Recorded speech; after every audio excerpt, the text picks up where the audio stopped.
The UK government says it will stop some of its arms exports to Israel, fearing the use of certain weapons could break international law. Israel's Prime Minister calls the move shameful and says it will help Hamas. But what are the implications of this decision? This is Inside Story.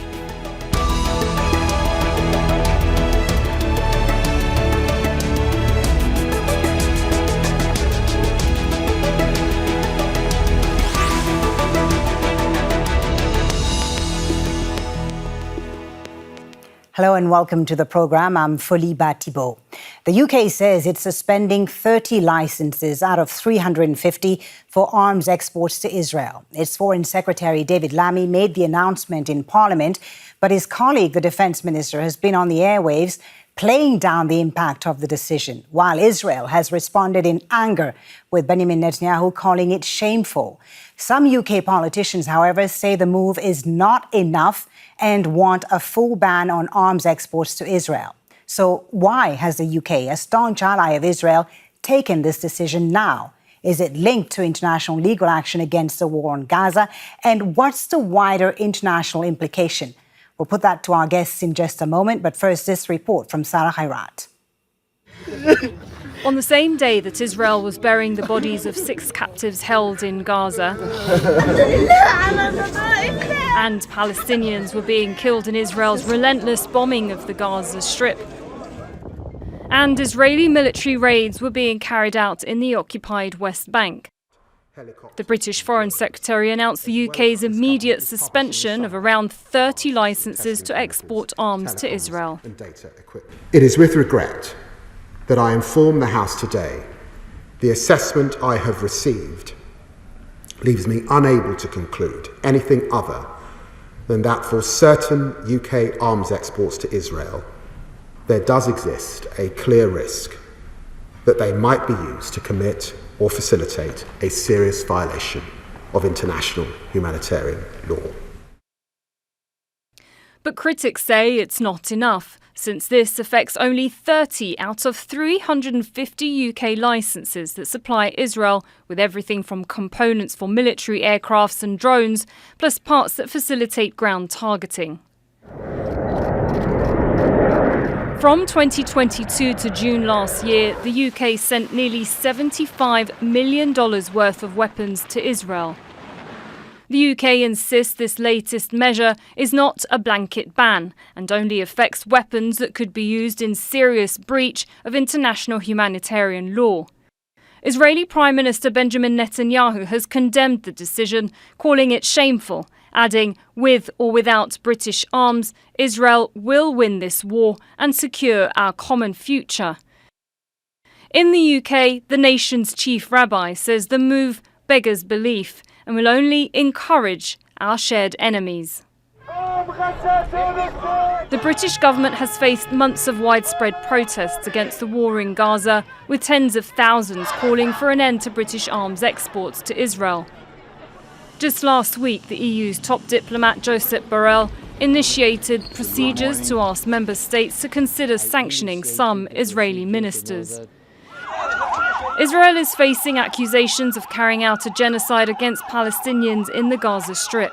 More than 40,000 people have been killed since October 7, and despite international efforts and large protests in Israel, a ceasefire deal is yet to materialize. Sarah Khairat, Al Jazeera. Well, a number of countries have changed their arms supply arrangements with Israel since the war began. In February, a Dutch court banned the export of F-35 fighter jets parts to Israel, citing concerns about rights violations in Gaza. But another court ruling in May allowed exports to other countries like the US, which could then send them to Israel. In Denmark, campaign groups have taken legal action against the government to stop arms exports to Israel. Italy, which has been one of the largest exporters of arms to Israel, has stopped new sales but still continues to honour previous contracts. In March, Canada's parliament voted to freeze arms sales to Israel, but it doesn't apply to permits worth millions of dollars already approved or those supplied through the US. And a Japanese firm cut ties with an Israeli arms manufacturer after an order from the ICJ in January.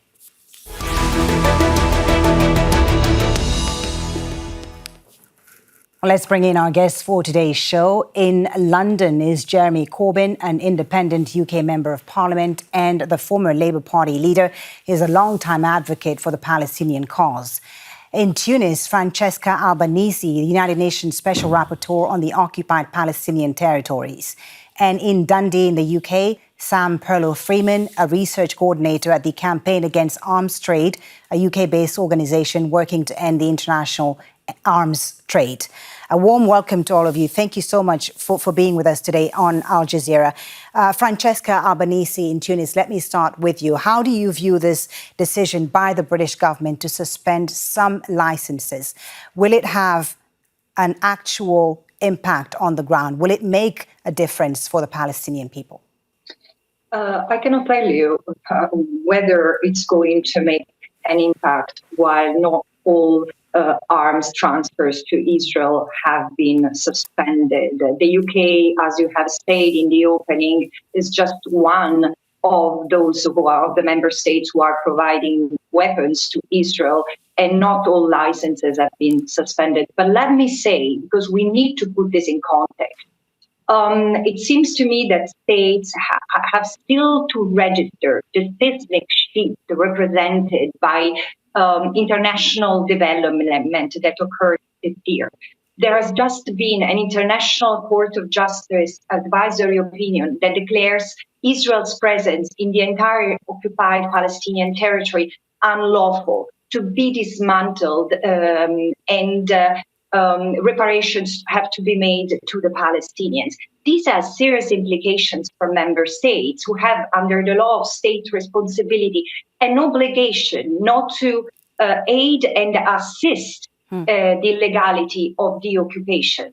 And at the same time, by January 26 this year, there has been a set of provisional measures ordered by the International Court of Justice, which has recognized the plausibility that Israel is committing genocide in Gaza. And these provisional measures oblige member states not to aid and assist in the commission of genocide. This is the context in which all arms exports, including the transfer of crude oil that can be used to refuel jets, for example, have to be suspended.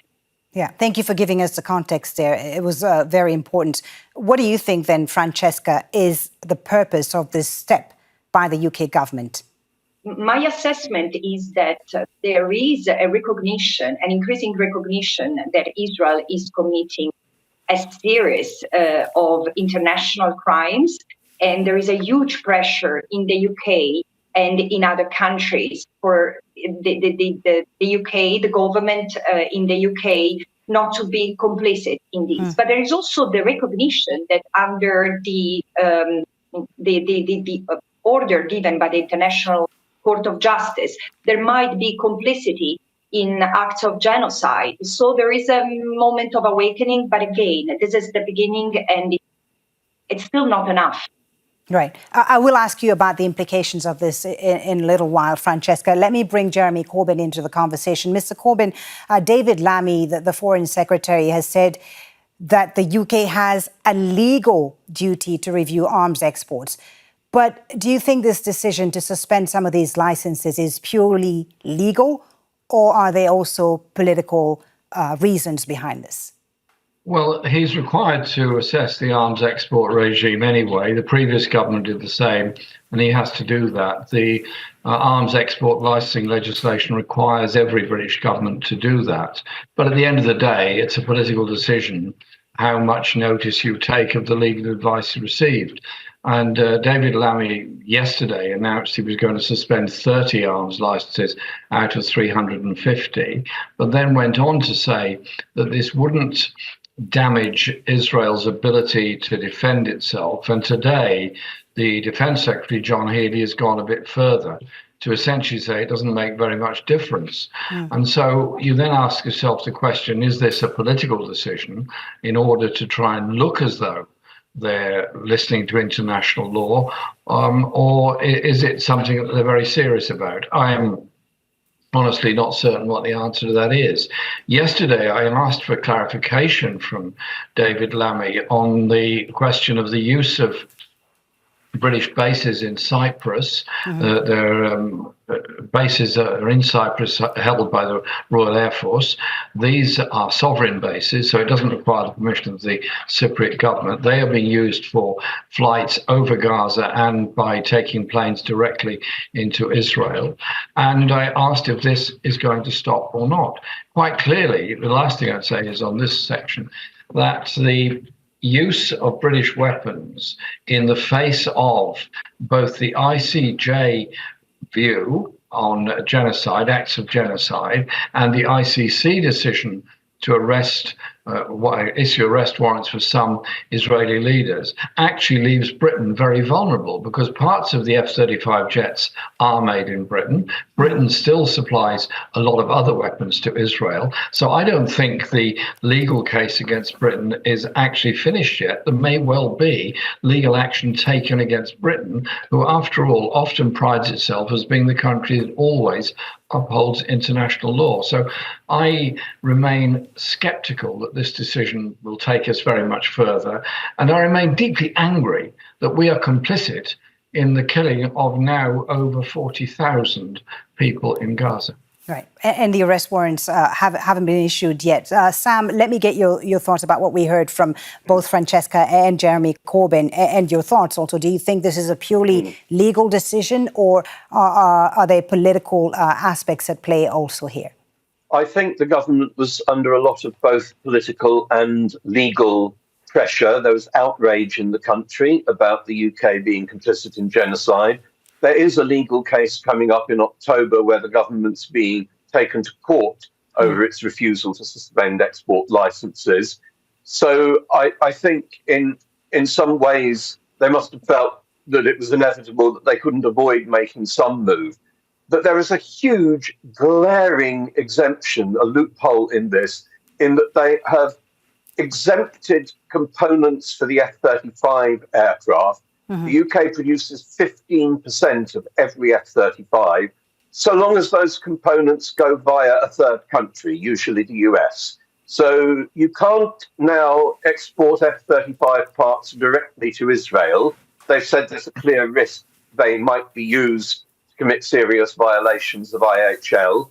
Right. But they can go to Israel if they go via the US. Exactly. So why do you think the F-35 components... There's no risk. Why do you think the F-35 components weren't included in the suspension? Is it also in the interest of relations, with the US and the larger arms industry, arms industry at large? Absolutely. Although Israel only gets a small proportion of all the F-35s made, overall, the F-35 programme is worth billions to UK industry. BAE Systems alone, UK operations made over £1 billion in revenue from the F-35 programme last year, according to their annual report. So that's for all countries, not just Israel. And so, yes, the UK government is making excuses about disrupting the global supply chain. Right. They could simply remove Israel from the list of authorised destinations. They could tell the US, we supplied these parts for the F-35, but international law and British law requires that we do not allow them to go to Israel.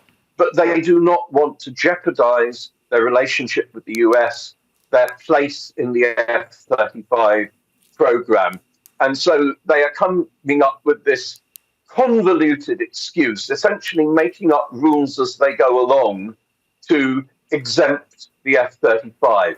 And this was yesterday, on the very day we had for the first time definite confirmation that an F-35 was used to attack al-Mawasi, so-called safe zone in Gaza, with 3 2,000-pound bombs, killing 90 people. An F-35, 15% of which is made in the UK. The UK is choosing by this. They're admitting that Israel is not following international law, but they are choosing to remain complicit with Israeli war crimes for the sake of the arms industry and relations with the US. All right. Francesca, let me ask you about the wider legal implications of this decision. Does this decision to suspend some of these licenses, does it shield or steer the UK away in any way from the legal concerns of complicity in the genocide in Gaza? Again, as I said, absolutely no, it doesn't shield, because it's not enough to comply to the fullest with both the ICJ advisory opinion, which is based on not derogable law, and with the ICJ provisional measures concerning the genocide case. So these decisions are legal pronouncements. They require every member state to reevaluate their engagement with Israel and uphold international law, because not doing that risks further normalizing the occupation and further eroding the multilateral system's international law-based order. So there is a full gamut of actions that need to be taken in order, and each government, including the UK, should do a due diligence and reassess all economic, military, strategic, diplomatic and political forms of partnership that it has with Israel. But let me just ask you, Francesca, to clarify, what does the UK risk today, both domestically and internationally, by continuing with this status quo? So first of all, let me say that complicity, meaning having supported Israel's 57-year-old unlawful endeavor, it's something that predates the current moment. But now, under the circumstances and in line with what is happening in Gaza, the genocide that has already been committed in Gaza, and there are serious risks that there is a spillover onto the West Bank, there is a risk that the UK government makes itself complicit with acts of genocide. Okay, Jeremy Corbyn, your thoughts, and why do you think there is this ingrained official reluctance in the UK to think about suspending arms sales to Israel, despite the pressure from both the public and political parties on both sides of the aisle? There is a very deep security relationship between Britain and Israel, hence the overflying and intelligence that's collected from Gaza by the Royal Air Force. There is an enormous pressure of the supporters of Israel, both in the UK Parliament and in the media, and there is a very strong opposition mounted against Palestinian opinion and people in Britain. So I think there's a combination of factors there. But it's also a very strong lobby from the armaments industry. The armaments industry is very powerful and very big in Britain.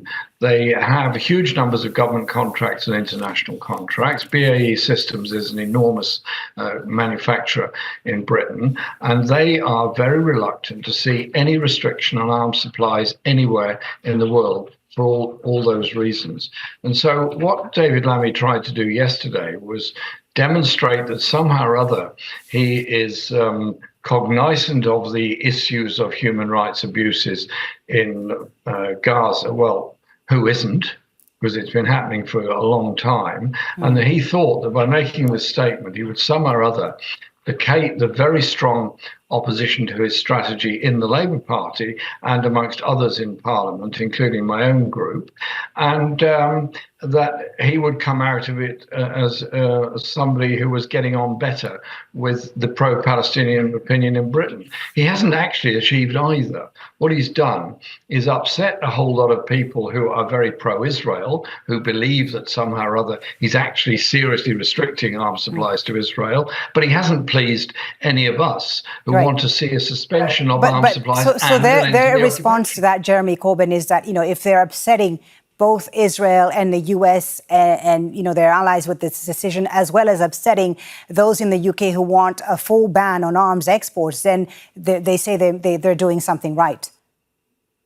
Well, I'll believe they're doing something right when I see an end to the bombardment of Gaza, an end to the killing of innocent civilians and children in Gaza. There is nothing right about what Israel is doing at the present time. They are committing acts of genocide, and we should be acting accordingly, in accordance with international law from the ICJ. And of course, when the ICC arrest warrants are finally issued, we should act and arrest those people that warrants have been issued against. Yeah. Francesca, interestingly, the British Foreign Secretary has said there isn't enough reliable evidence to make a definitive conclusion that Israel has violated international humanitarian law. What do you make of this? And what more evidence do you think they need to prove that British weapons are being used against Palestinians, not just in Gaza, but also in the occupied West Bank, as we've seen recently? Well, first of all, I disagree with him because there is enough evidence, but doesn't matter. It doesn't matter because in order to not to violate the Genocide Convention, which contains an obligation to prevent genocide, member states need to comply with the obligation not to support a state that might be committing genocide. And again, member states have been put on notice that there is this risk as of the 26th of January this year. So with all due respect, whatever the assessment of the Foreign Secretary, the obligations imposed by the Genocide Convention are crystal clear. And even if genocide had not been committed yet, because there is a risk, there is an obligation to prevent henceforth all relations, especially military strategic relations, have to be suspended. Okay. I'll ask you in a bit about these reports that the UK might be dropping its objection to the ICC arrest warrant for Israeli leaders when there is one, and what you think the significance of that will be. I just wanted to bring back Sam into the conversation and ask you, Sam, a little bit more about the type of security cooperation that exists right now between the UK and Israel. Are there more arms that are being supplied at the moment to Israel than what the export licenses approve? What's the extent of cooperation, and is the British government being fully transparent about it? They are not fully transparent. The financial figures we sometimes hear quoted only apply to one type of single individual export license. But most of UK arms exports to Israel go through open licenses, and especially the open license for the F-35. Companies that are registered for that, they don't need individual licenses to export anything to any of the countries involved in the F-35. And we don't have precise figures. The government doesn't monitor deliveries, but we estimate that the value of UK components in F-35 so far supplied to Israel, there's 39 of them, is about ballpark £360 million since 2016. And that does not even include spare parts. That's just the initial manufacture of the UK's 15% share. And there's also a lot of other UK equipment that goes to Israel indirectly. So licenses which are for export to the US of components which are then assembled into larger equipment, fighter aircraft or whatever, that are sold to Israel. And we don't even know if any of those licenses, those indirect licenses, are being suspended, or if it's just the direct exports to Israel, which is really only a fraction of the total. And what about those countries that have suspended their arms sales to Israel, like Spain, for example? What impact has that had, Sam? Unfortunately, not very much, as the countries that have suspended arms sales are largely the ones that weren't supplying very much in any case. And in cases like the Netherlands, again, unfortunately, the courts have allowed them this loophole: no direct exports, but the indirect exports via the US or other countries, that's okay for the F-35. It seems that everyone treats this global supply chain for the F-35 as absolutely sacred and coming before international law and the Genocide Convention, as Francesca has talked about, ought to be the absolute priority for any country. Okay. Mr. Corbyn, what next here then? I know you formed a group of independent MPs to campaign against arms sales against Israel, among other things. What impact do you think your group can make? You're surrounded by a Labour Party that's very much pro-Israel, the Tories who are very much pro-Israel as well. What difference, what impact do you think you can make with this group? Well, we're very clear, the five of us, that we are wanting to end the arms sales to Israel, and we want to see peace for the Palestinian people, and that means an end to the genocide and the bombardment. No, we're not a majority in Parliament. Obviously, we're nowhere near that. However, there are large numbers of Labour MPs who are very concerned about all this, feeling an enormous amount of pressure from their constituents. In many parts of the country, the Labour vote went down in the recent general election very significantly, largely because of issues surrounding Gaza. The demonstrations have increased in size, not decreased in size. The popular support for the Palestinian people is bigger than I've ever known in my lifetime. So we will be upping our game, upping our campaigning, and going out more and more, making the case.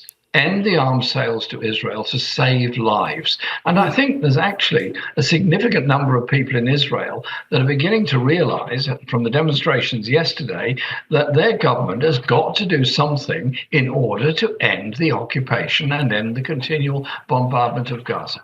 Francesca Albanese, I'll give you the last word. Do you see the tide changing now with this ratcheting up of public pressure, as Jeremy mentioned there, and also political pressure? Do you see, a change in international legal expectations soon over this issue? Yeah, I do see the change. I do see the change of tide because not only there is a global movement in solidarity with the Palestinian people and with the Israelis who want the end of the genocide now and the end of the apartheid in the long term. But it's going to be a very long journey because the system, both in Israel and through its support, particularly from member states, is tightening. And so there is a lot more effort, including from civil society, that needs to go into supporting and making this change of tide even more meaningful, effective, and visible. Thank you very much to all three of you for a great conversation. Francesca Albanese, Jeremy Corbyn, Perlo-Freeman, thank you for joining us on Inside Story. And thank you too for watching. You can always watch this program again anytime by visiting our website at aljazeera.com. For further discussion, go to our Facebook page. That's facebook.com/AJ Inside Story. And of course, you can join the conversation on X. Our handle is at AJ Inside Story. From me, Folly, Thibault, and the whole team here in Doha, thanks for watching. Bye for now.